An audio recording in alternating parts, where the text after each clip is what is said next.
Hello, how is everyone doing? And thank you all for joining me here. This is the podcast. Excuse me. This is the podcast here. Let me say something.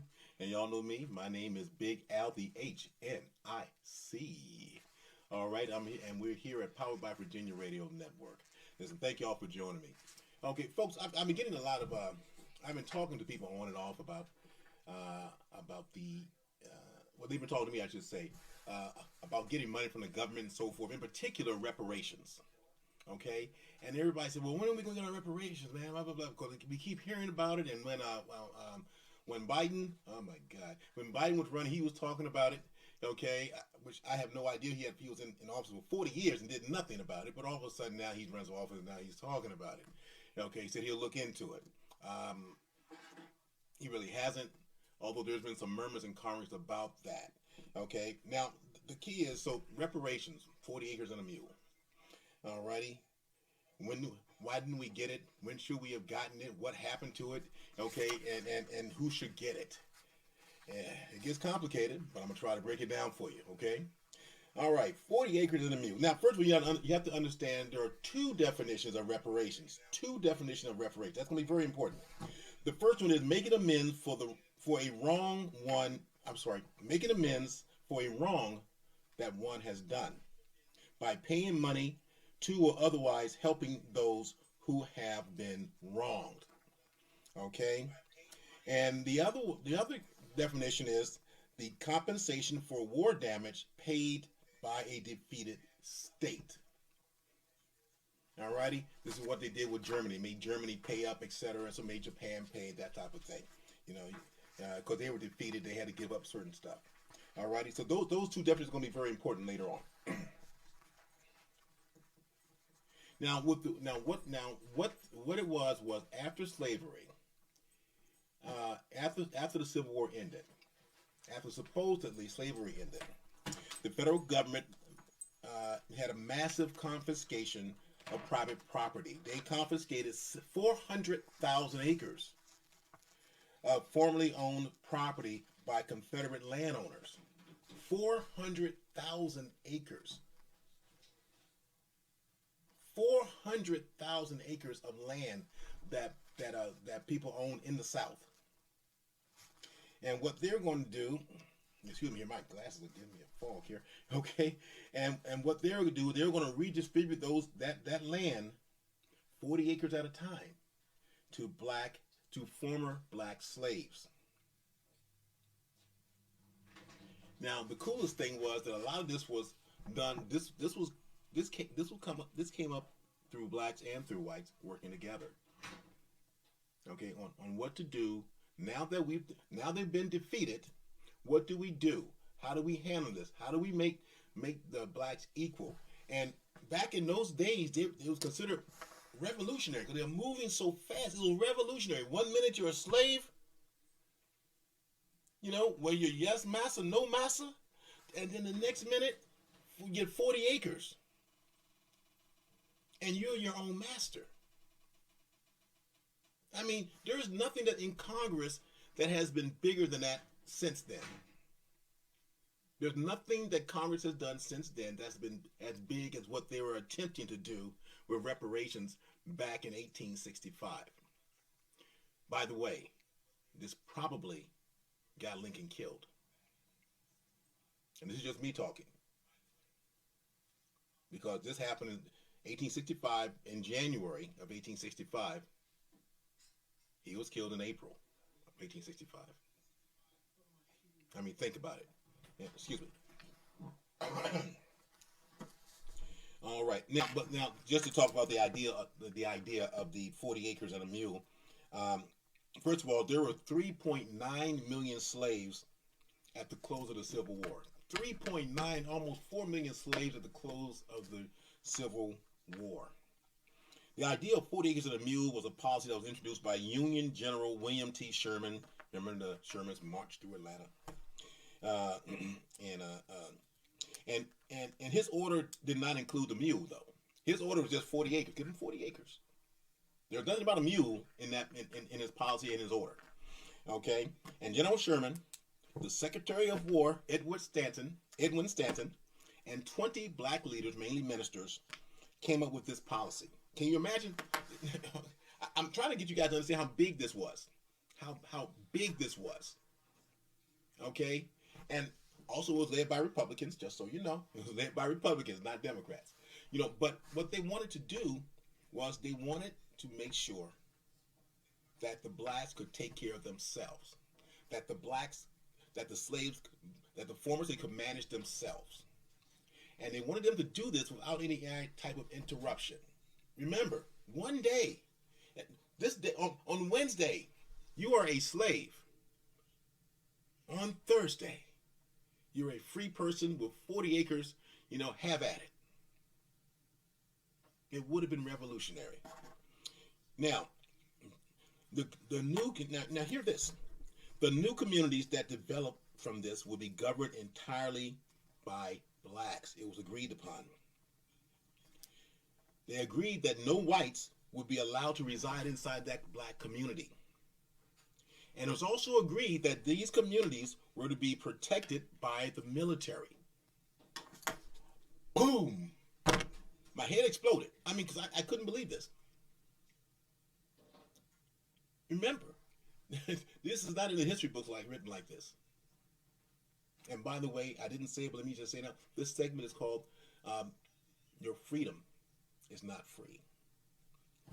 So, I'm going to say this one more time. The new communities that developed from the 40 acres, okay, that they were going to be governed entirely by blacks. Entirely by blacks. Okay? A governor, they were former state, then within the state cities, of course, in the state, in the government, they will have state legislature. All of that was going to be done by blacks. They were going to have their own territory, their own governor, mayors, banks. Can you imagine how history would have changed if this had gone through? Actually, it did go through, and I'm going to tell you what happened. But the change in history would have been dramatic because we wouldn't have to wish for generational wealth. It would have started in 1865.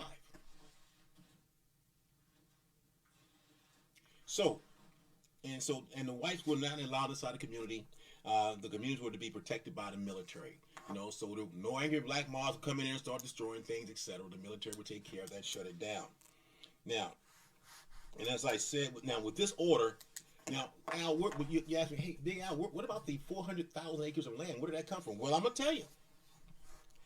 It came from a strip of coastline. Coastline, in other words, prime real estate that we would have had, stretching from Charleston, South Carolina, to the St. Johns River in Florida, including Georgia's Sea Islands. And if anybody knows about the Sea Islands, man, it costs a whole lot to be over there now. It's expensive. And the mainland 30 miles in from the coast. So anything from the coast in 30 miles would have been owned by blacks, which today is prime real estate, where they have $1 million homes. I know what you're thinking. Yeah, you should be. Because if that had gone through, blacks would have owned all that prime territory, all that prime real estate from South Carolina all the way down to Florida, 30 miles from the coast, and 30 miles inland from the coast would have been our land. Okay, and now this was done. Now they came to this conclusion on January the 12th, 1865 at 8 p.m.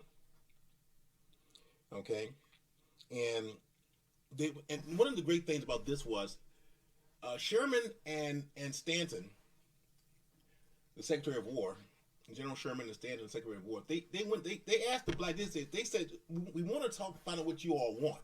The war is over. We won. We want to give you something because you helped us, and now we want to help you. So what can we give you? In 1865, the government was asking us what we wanted.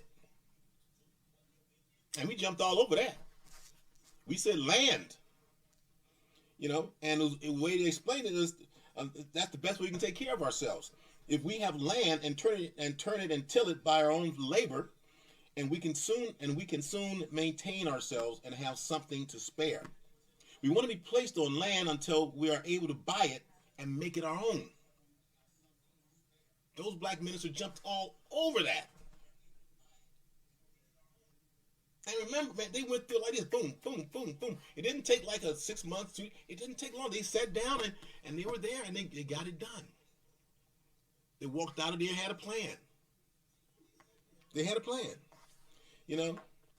And once again, and the blacks also asked General Sherman and Edmund Stanton, can we live by ourselves without any white interference? Let us govern ourselves. So guess what? They approved that too. They started the meeting in January 12th, 1865. The meeting ended on January 16th, 1865. 4 days. It took them 4 days to get to that. 4 days. And then they sent it to Lincoln, and Lincoln signed it. Now, and so the word got out about what happened.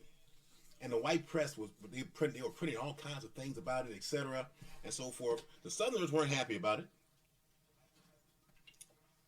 because the land was taken from the Southern landowners that owned slaves. If you own slaves, we're going to take your land if it's in that stretch of land. And they did. The government went and took all that land, left the Southern plantation owners with nothing. Lincoln signed the bill. Okay, it was going into effect. And then, and by the way, because of the newspaper articles, etc., and the word of mouth through the black community, through the slave community as well, by June, 40,000 freedmen had settled on the 400,000 acres of, they called it Sherman's land. And by the way, Sherman later ordered that the army could lend, not give, but lend the new settlers 1 mule per family. Hence the phrase 40 acres and a mule. But keep in mind, it was only 40 acres that was in the policy. The mule came later, and the mule was was going to be lent to the families, and then they had to give it back. All right, so 40. Now, after Lincoln's assassination in April, remember this happened in January, Lincoln was assassinated in April. After Lincoln's assassination, the new president, Andrew Johnson, who was a Southern sympathizer, overturned the order in the fall of 1868. So from January to the fall, we were getting 40 acres and having a mule lent to us in some of the richest land and prime territory in the country.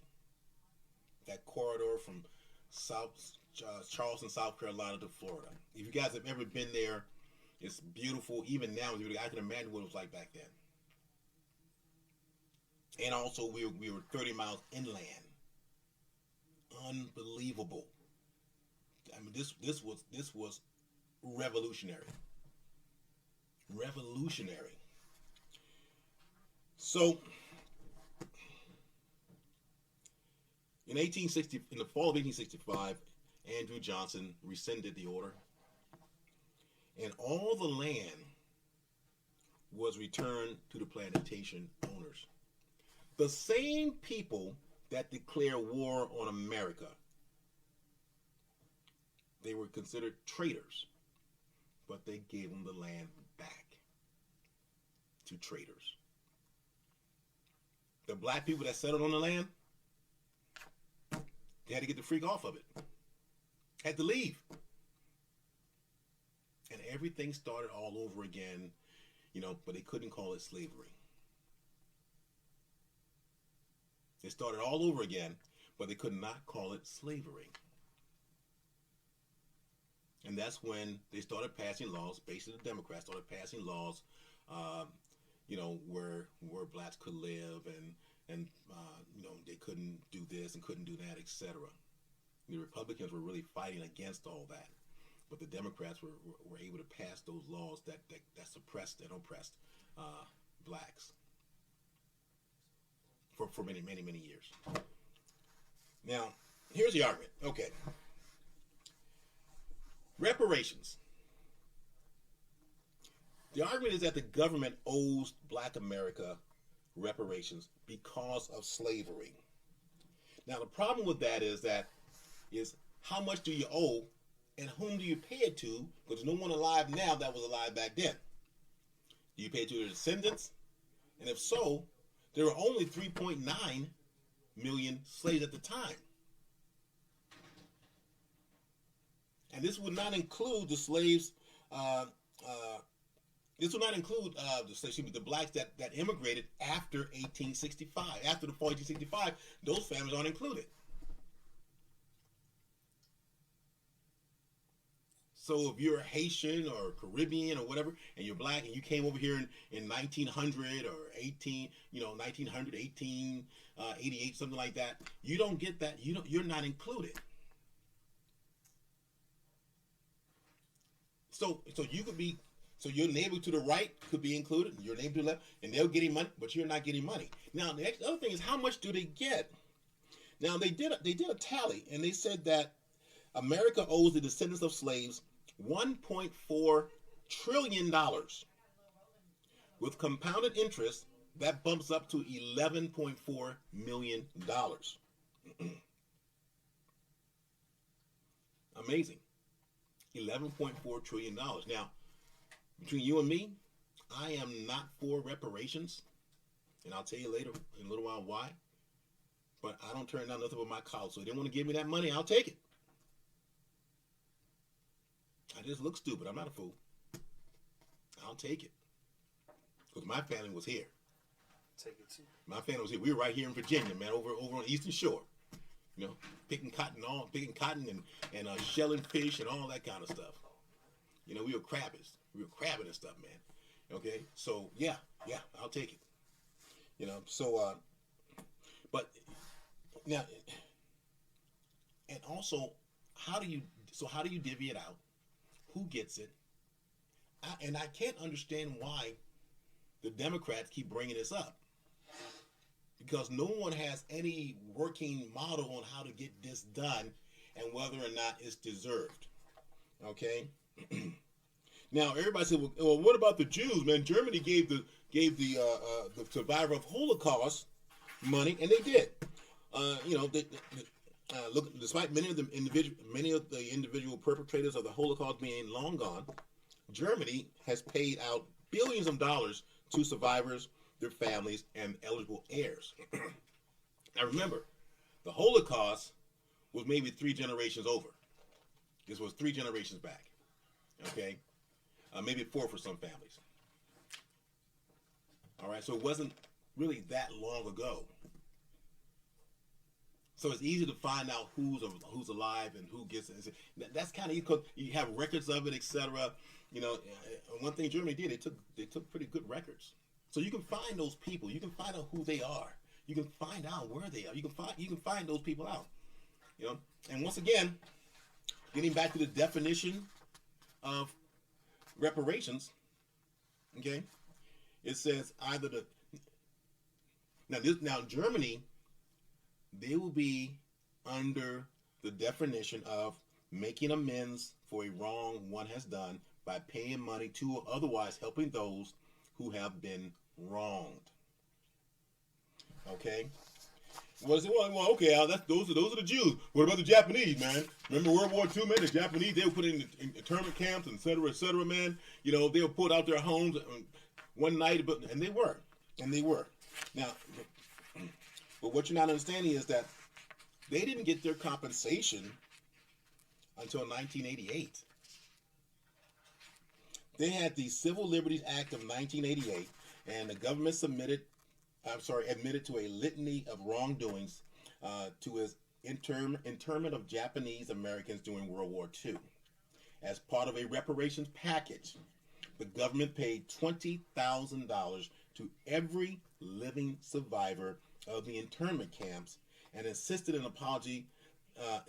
an apology be acknowledged, and they said it was a grave injustice that was motivated largely by racial prejudice, wartime hysteria, a grave injustice that was and a grave injustice that was motivated largely by racial prejudice, wartime hysteria, and failure of political leadership. I read that badly. I do apologize. I'm going to read that one more time. Okay. Through the Civil Liberties Act of 1988, the government admitted to a litany of wrongdoings in its internment of Japanese Americans during World War II. As part of a reparations package, the government paid $20,000 to every living survivor of the internment camps and issued an apology that acknowledged a grave injustice that was motivated largely by racial prejudice, wartime hysteria, and a failure of political leadership.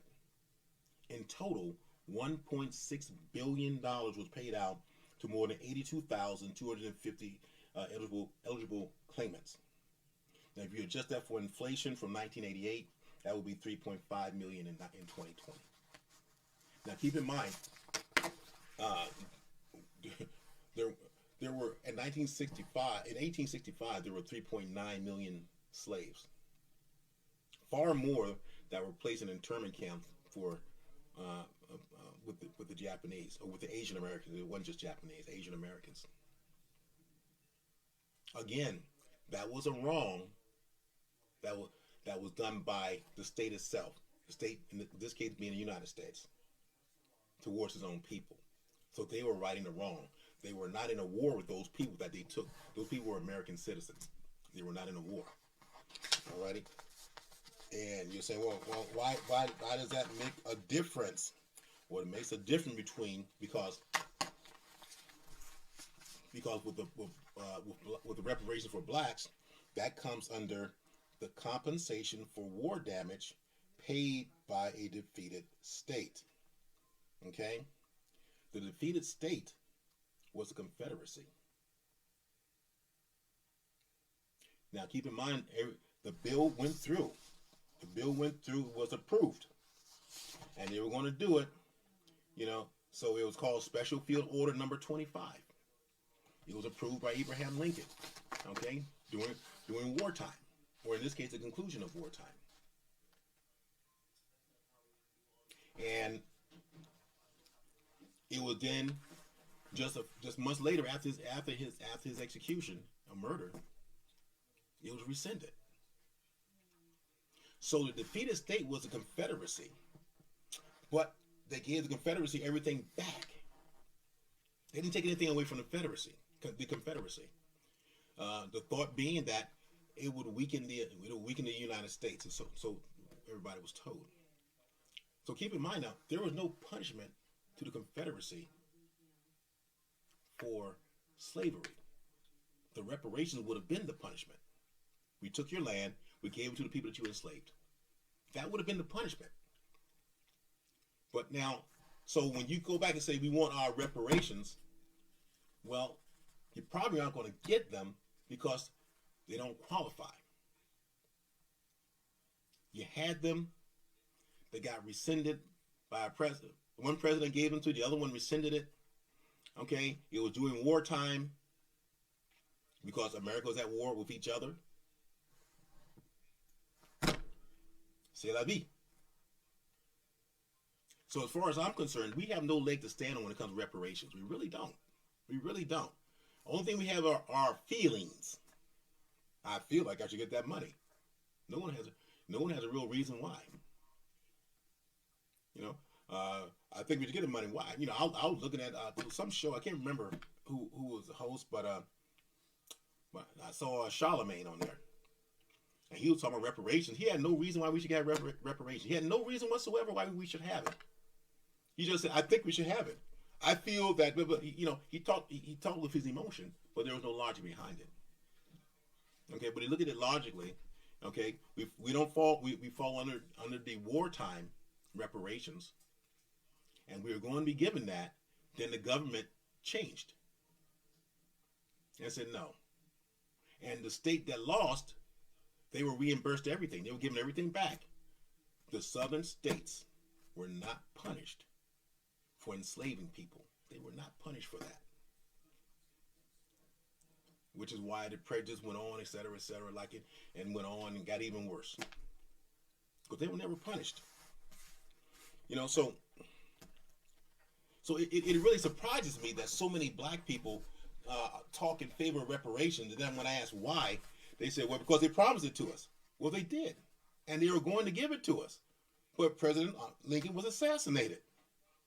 You know, President Andrew Johnson took over, and he said, nah, I don't think so, man. And he gave everything back to the southern states without any type of punishment whatsoever. No monetary compensation, no land or terror compensation, nothing. He just said, okay, the war's over. Let's get back to what we were doing. And let's get back to being prejudiced and racist. Now slavery did stop. You know, it took a couple of years, but slavery did stop. They had to get the word around everybody. You know, there was no more slaves. Okay. All right, that's why we got Juneteenth now. But a lot of prominent blacks are advocating for reparations. All right, here's one in particular. A guy, Robert Johnson. You may know him. He was a founder creator of BET. You know, he's a billionaire right now. You know, and this is what he says. We know there are starkly different economic realities for black and white Americans in this country, and solutions have not yet met those realities. African American families lag far behind white Americans in all categories of wealth. More than 73% of white Americans own homes, while only 44% of African Americans do. The median income of a white American family is more than double that of an African American family. And this is Robert Johnson talking. White Americans graduate from college at a higher rate than African Americans, which affects African Americans' ability to gain wealth, given that with a college degree, you're more likely to get a better paying job. African Americans also lag way behind white Americans in savings for retirement and investments in stock market. You know, which all makes sense because, you know, if you don't have that much money, it's hard to invest the money that you don't have into a stock that you've never seen. Now, and he said, he goes on, I just want to stop here for a second. He's not wrong necessarily he's not wrong about statistics. He really is not wrong about that. You know, with the exception of college educated, someone with a BS degree, a black person with a BS degree usually earns a little bit less than a black man with a BS degree usually earns a little bit less than a white man with a high school diploma. Okay, so they're right neck and neck there. With black women and with white women, there's a bigger disparity. White women earn much more. White women with a high school education can out earn a black woman with a college education. Okay, now, so he's not really wrong about that, but I think his perspective is wrong because what he's kind of advocating is that in order to put us on par, we need reparations to do that. We need reparations to get us there, just to put us on par with whites. And if we can do that, then we can start the conversation about generational wealth, about investment, etc. Now, I'm going to disagree with you on that, Mr. Johnson. I know you're a billionaire, and I'm not even close to it. Excuse me. But why aren't we teaching our kids about investments, retirement funds, IRAs? You know, why aren't we teaching our kids that? Because you don't have to have a whole lot of money to invest. You really don't. If you have a check, you can invest. Hell, if you have illegal money, if you're a drug dealer, whatever, you can still invest in the stock market and make money. No one's going to question where you get your money from. It might be a way to clean your money too, just so you know, drug dealers. You know, but my thing is that we don't have in place the educational means to end poverty, to end generational poverty. So until we start ending generational poverty, which should be the conversation, in my opinion, then we cannot talk about generational wealth. because I don't understand it. Because he's a billionaire, and he worked his way up by his own bootstraps. God love him, man. He's a good guy. But but Mr. Johnson doesn't seem to understand. I haven't seen Mr. Johnson put in place the things that are needed to be successful. In our schools, particularly in our urban schools, we don't teach about handling money, credit, the importance of it, investments, how much you could earn in retirement. We don't teach about those types of things. So if we don't teach those things, and if they're not a conversation in your home, because it wasn't in my home, my parents never talked about that stuff. And if they did, it's like, hey, we're talking about grown folks stuff. You kids get out of here. I haven't had those conversations. And by the way, if you want to call in, the number is 757-964-9367, 757-964-9367. You want to call in and say hi to Big Al and Let Me Say Something Podcast, or give your opinion. I'm glad to hear it. So, now let me go on and read what else he says. Okay? The only honest conclusion to the question of wealth and income disparity is simply that white Americans, due to 200 plus years of slavery and systemic racism, had an unjust head start in wealth accumulation, income, and educational opportunities that were denied to African Americans, and are still denied in many ways today. Mr. Johnson, I'm going to push back again. There's no information that we can't access. If you want to be a millionaire, if you want to be an entrepreneur, if you want to be wealthy, you can do it. But there has to be sacrifice. There has to be self-sacrifice. There has to be a vision. There has to be determination. You just can't just wish it. You just can't wish it.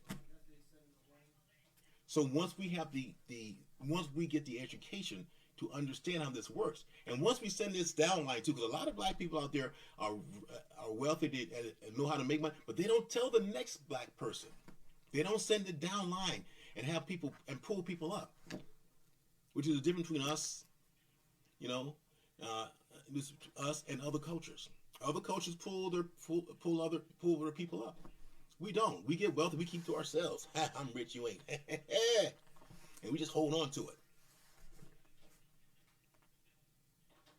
So I might have to push against Mr. Johnson, Mr. Robert Johnson. You're a billionaire. You're brilliant. I get it. Okay. But we don't have anything in place to end generational wealth. We don't talk to our kids about owning land. And you can own an apartment and still own land. You can own a mobile home and still own land. I mean, and if you own land, even if it's a little teeny piece of land, it's going to increase in value. Land will increase in value always. We don't teach our kids about the value of gold, silver, and all those type of things to invest in. We don't teach that. They don't see that. But we do have but they can research it. We can find out about it. You can join an investment club to find out what you need to know. They don't cost a lot of money to join. Just join an investment club. They might say you got to invest $500, which is worth it when you can turn that $500 into $5,000. I joined an investment club years ago, man. I forgot I put money in there, man. They sent me a check for like $7,500. Like, what the? And it only cost me $250 to get in. And I was in it for like, what, a year and a half, almost 2 years. And they sent me a check for $7,500 because they were closing down the club. Unbelievable. And that was an investment club. So you can join an investment club or start an investment club and do the research yourself, man. Everybody doing research. That's what we did. We didn't know what we were doing. We were just researching, etc. Okay, we'll take our money and we'll invest it over here. Or invest it over there. Invest it over there. That's what we did. And there was like 6 of us. And we made good money. You made good money, and I got a check every quarter, And then when they closed it down, and they closed it because we were all moving different places, etc. And this was back in the day. We didn't have cell phones and all that stuff. Okay, if we had the cell phones, we could have kept it going, but life just took it away, and plus, and we just didn't have the access to do it. But it was a lot of fun. I learned an awful lot. Okay, that I apply right now to my own money, and we can do it. But to say that is because of racism and prejudice when there is no law that is stopping us from being successful. There is no law. There's no one person stopping you from being successful. You know, if you think that you're poor, then you are. But if you do the habits to become rich, you will. But if you're out there, looking at TikTok, 3-4 hours a night, if you're doing, if you're twerking, it's not going to happen for you. You just want it to happen. And by the way, it's not going to be easy. It's not going to be easy. I know some of you lay out there, I'll just become, OnlyFans and I'll become rich. No, that's not going to happen. If you don't believe me, look in the mirror. Okay, it's not going to happen. There's just too many people doing it, and the people that do make a lot of money, they just get lucky. They just get lucky. Now, don't get me wrong. There's a man out there that will look at you if you show your feet or whatever you show, etc. They're into it. There's somebody's a fetish or whatever. Somebody wants to see. There's always somebody out there. But a lot of these girls go on OnlyFans and they think that they're going to take off and become rich. Most of them don't make much money, if any at all. So I'm gonna pass on that. Now with reparations, I had something else here. Okay, so reparations is not something that I think that we deserve, because we did have it and it was taken away. And under the definition that we go by for reparations for black people, which is a different definition for Jews and for whites. In other words, the Jews were not at war with the Germans. Okay, the Jews were German citizens, and the state did that to them. The Japanese were American citizens, and they did that to them. In the U.S., there was a war to end slavery or to continue slavery, depending on which side won. So, in other words, so that was the definition that we have to go by, which is the compensation for war damage paid by a defeated state. The defeated state were the Confederate states, the Southern states, and once Abraham Lincoln was assassinated, they were given back everything that they were taken away from. They were told in the best interest of America. And they didn't want to have angry Southerners. Now, keep in mind, they were angry at black folks because black folks were on their land that the government gave them, and the government take it away. I mean, think about this. You are on your land, man. You're proud, man. You got your wife with your kids. You're like, look at this. We got 40 acres. Oh my God. And you're tilling the land, man. And you're planting the seeds, etc. And then some land, and this guy comes over. You're on my land, boy. You're on my land, boy. Get your family, get out of here. But Mr. Taylor, it's my land. The government, nah, boy, they changed that. What's wrong? You can't read? Nah, sir. I can't read. Well, here, you can't read this number. It says it's my land. Now, you can stay on that land, and you can till that land, etc., but you got to plant what I tell you to plant, etc. But you can stay on the land now. I'll let you stay on that land, boy. You're going to have to just pay me for it. That's all. You have to just pay me for it. Hence the term sharecroppers, because they are sharing the land. And that's what happened. A lot of them became sharecroppers. Even though they were given the land, they became sharecroppers. I know what you're saying. Make it make sense. But you can't, but once again, you cannot understand the type of racism that went on back then. And if you do understand it, then your mind has to be blown with such a revolutionary idea to compensate for the act of slavery, which was reparations in 1865.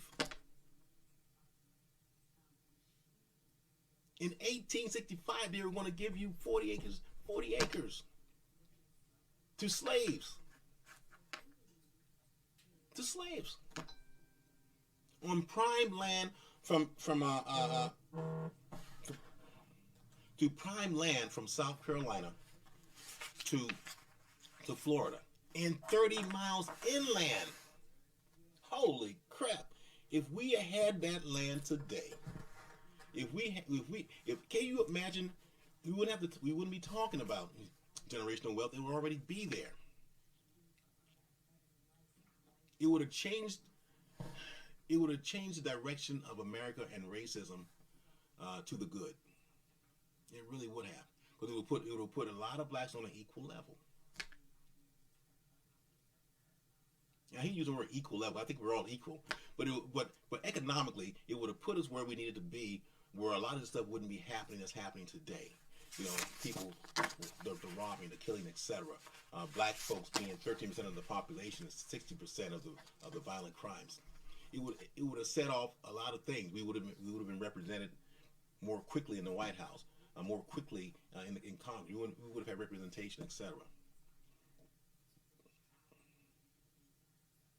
There wouldn't have been any massacres of black towns, because the military would be forced to protect those towns, as opposed to evacuating them or killing people that are in there. So we have. I mean, it was just mind blowing to me. And once again, these are Republicans that are doing this, not Democrats. The Republicans are saying, "Hey, let's give them 40 acres." The Republicans are saying, "Hey, you know," and I'm making this point here because I keep telling people keep telling me Republicans are racist, and I keep telling them they freed the slaves and did a lot more. Know your history. Know your history, man, because your freedom ain't free. Your freedom ain't free. When Abraham Lincoln was murdered, we lost more than a president. We lost hope. Because it will be a lot of years before any president try to do anything for blacks.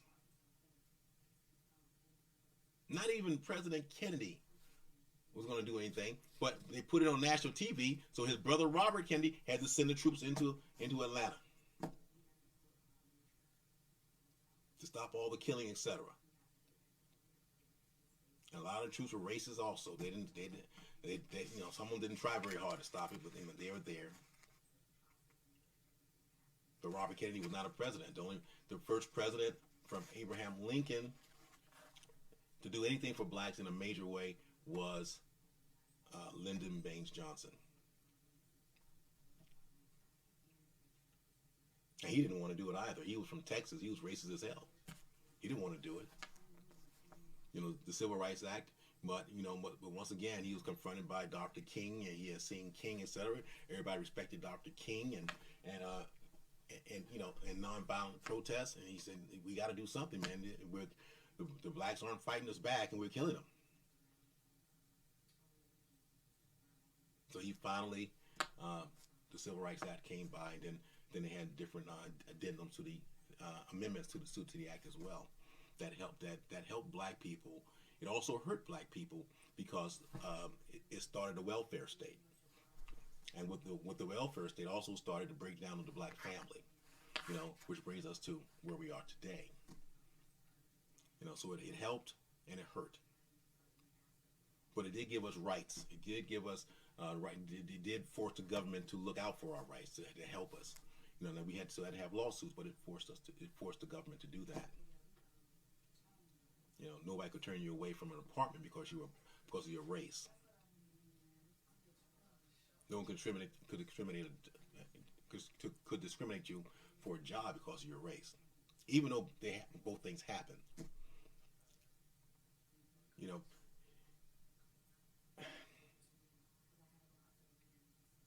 I really believe that we keep, as blacks, that we keep looking for someone else to blame for our problems, which means that we keep looking for someone else to solve our problems. We have to solve our own problems, but we have to take ownership and accountability of the problems that we're creating. Now, true enough, there was a problem as far as black wealth was concerned. But now we have the ability to create black wealth. Now, what we don't do though is we don't create it with each other. We're not teaching each other how to make that money. We're not teaching each other how to invest. We're not teaching each other about credit. We're not teaching each other about credit cards and all. We're not teaching each other of interest rates. We're not teaching those things, and those things should be taught to our children.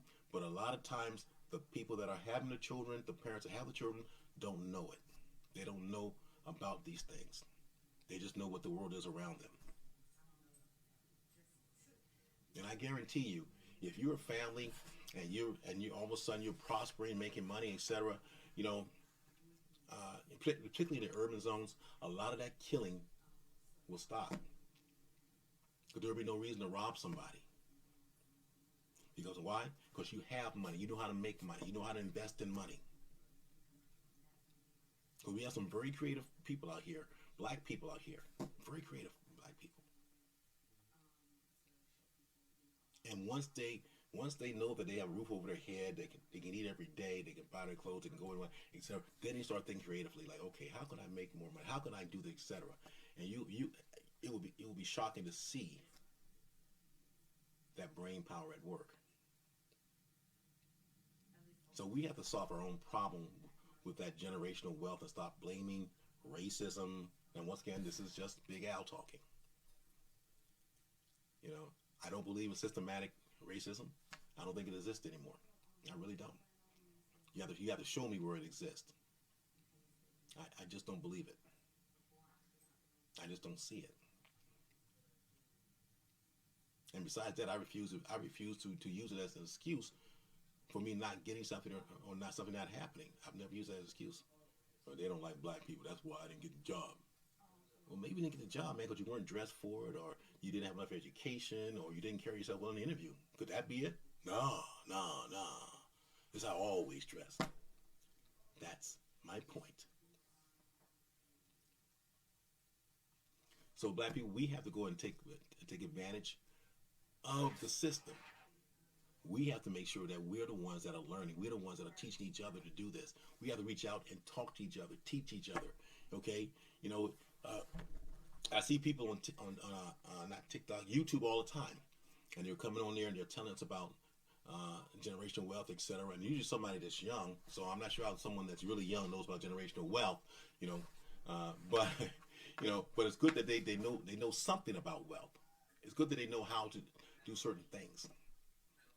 Listen to some of those YouTube videos. Take the time to listen.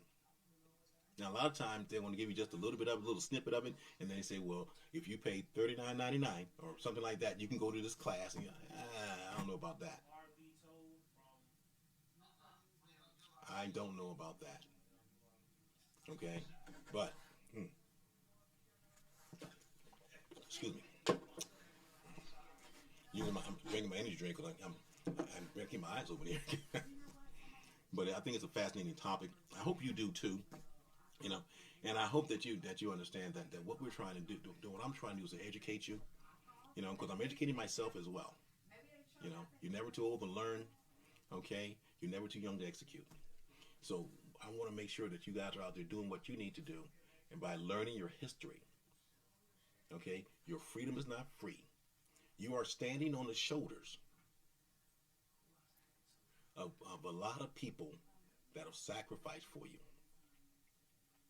You're standing on the shoulders of a lot of people. You're standing on the shoulders in this particular story on 20 ministers that negotiated a deal where their people will get 40 acres.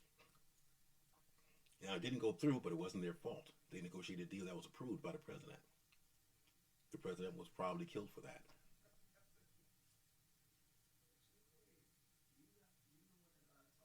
So I want you to understand that there are a lot of people giving you the freedom to do what you do right now. You can twerk as you want. You can get the job you want. You can dress how you. There's a lot of people worship how you marry how you. There are a lot of people, a lot of shoulders you're standing on to get there. Because your freedom, my freedom, was not free. All right, and I want to thank y'all for stopping by here. Okay, you stopped by the network of Power by Virginia Radio Network. My name is Big Al. This is the Let Me Say Something podcast. I'm going to be signing off. Okay, and listen, I want to thank y'all for coming around. Okay, and y'all have a good one. Okay, appreciate you. Take care.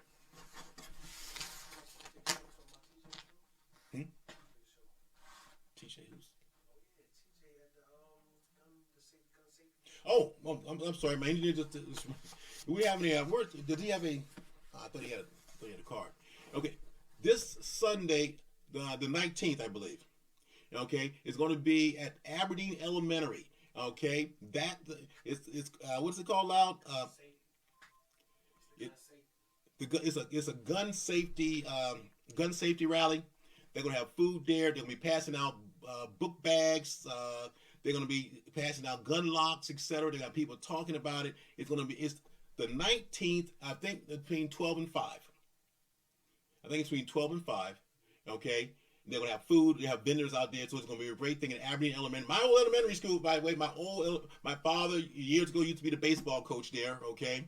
And shout out to my old principal, C.C. Owens. He's passed away now, but that man was something else. We're talking about a cool dude. Although it did him. Is it this Sunday or is it? I think it's 19th.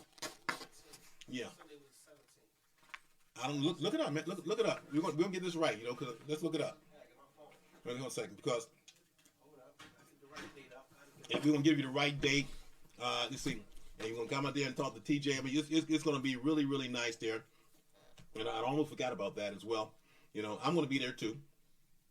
Okay? And like I said, it's going to be Sunday from 12 to 5. We're trying to figure out if it's going to be the 17th or the 19th. We're going to check. Let me take a look here. About this one too. So, okay, we're going to give us a second here. This is, looking at my, bear with me. Calendar.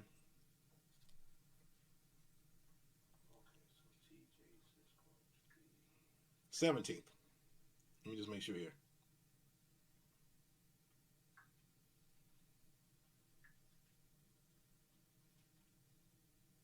The 17th? 17th is a Sunday. Okay. Now, while we're checking on that, this is a good one here too, folks. We have the, it's called CHE She Festival. The Sankofa Healing Experience it's going to be for 3 days. September 22nd, September 23rd, September 24th. That's the Khalifa Family Farm, Nat Turner Ancestral Land. That's at 26070, Bonhams Hill Road. And that's going to be in Druryville, Virginia, 23844. And I'll repeat that. That's going to be the S.H.E Festival, the Sankofa Healing Experience. Okay, it's going to be by Divine Creations. And they present this on September 22nd, 23rd, 24th. So it's Khalifa Family Farm and Nat Turner Ancestral Land, 2607 Barnum's Hill Road, Druryville, Virginia, 23844. It says, connect with your roots and find harmony in nature at Sankofa Healing. Experience your ultimate 3-day camping experience. This is going to be cool for ancestral tribute and communal rejuvenation. Okay, and like I said, if you want to buy tickets, you want to go to Divine Creations. It's all in capital letters. DivineCreations11.com/SheFest. That's Divine Creations. That's creation spelled with K. Okay, 11.com/SheFest. That's She F-E-S-T Fest.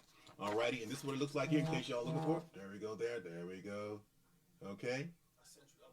Alrighty, and so let me take a look here. Okay, stay with me, people. Stay with me. You guys got to know about this because, listen, this is Power by Virginia. We always got something going on. We always got something going on. I'm telling you. Okay? Let's see. They're allowed to send that. There we go. Okay, send me an image there. Here we go. Okay. Now, okay, this is what we have. This is what we were just talking about. Dean Ball Sports, they incorporated, they're presenting the locking in safety, supplying for success, stop the violence. And they're going to be surprised. They're going to be supplying gun locks. They're going to be school supplies, and also they're going to give away prizes as well. It's going to be Sunday, September 17th. This is at Aberdeen Elementary School, which is at 1424 Aberdeen Road, Hampton, Virginia, 23666. I said 12 to 5. It's 1 to 5 p.m. 1 to 5 p.m. It's a free event, people. It's free. You ain't got to pay nothing. You got to drive by there anyway. You're going to be doing something on Sunday anyway. You might as well just come there and hang out, okay? They have a live DJ. It's going to be a food truck there, okay? And once again, free gun locks, safety demos, and community resources will be there as well to talk to you about gun violence, to talk to you about the safety for your guns. Okay, so everything that you need to know about guns, and so we'll be there at Aberdeen Elementary on September 17th. So come on out from 1 to 6, have a good time. Okay, I'm gonna try to swing by there because it's pretty close to where I live. So I'm gonna try to swing by there. So listen, you guys have a great time when you come there, etc. Okay, and once again, that's going for more information. Dean Ball, that's DEEN Ball.